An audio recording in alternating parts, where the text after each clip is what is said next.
Μικέλ, Μιχάλη.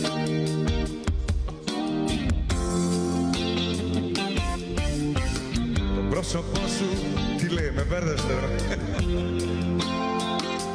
Πάμε πάλι.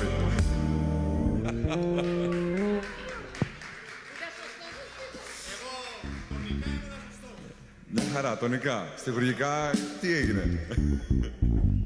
Τι λέει ρε το κομμάτι, κόλλησε τώρα. Ό,τι να είναι, μάλλον. Πάμε.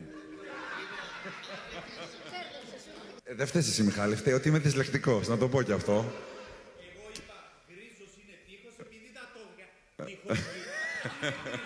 Μια χαρά.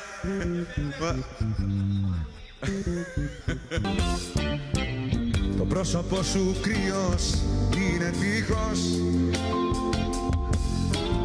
σβησμένη μες στο βλέμμα η βοδιά. Όπα. Ρε μαλάκα, κρύος ή γκρίζος λέει.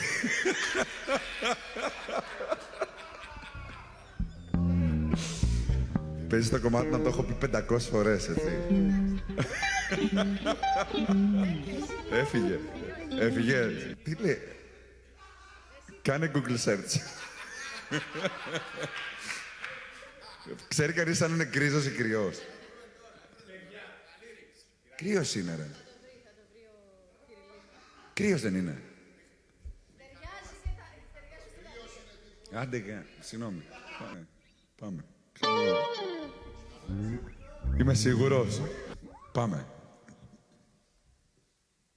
Ναι. Απολύομαι, τι. Έλα αύριο. Μια χαρά, ευχαριστώ σκηνοθέτη. Να είσαι καλά. Συγγνώμη. Ερμήνευσε με τον Μιχάλη το αγαπημένο του τραγούδι από τη δισκογραφία σου. Μάλιστα.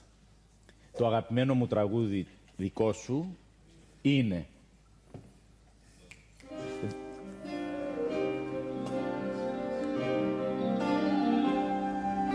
Φταίς, δική σου η ευθύνη για ό,τι έχει γίνει, για ό,τι συμβεί. Φταίς που έχω αναμνήσεις και να και ερωτήσεις για κάθε στιγμή.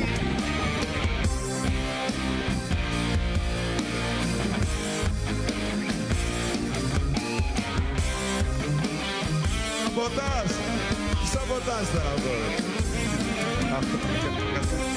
Αυτό δεν το κάνουνε ούτε τραγουδιστές να κλείνουν μικρόφωνα για να φανούν οι άλλοι. Δηλαδή δεν υπάρχει αυτό. Αυτό ήταν φτιαχτό καραντί.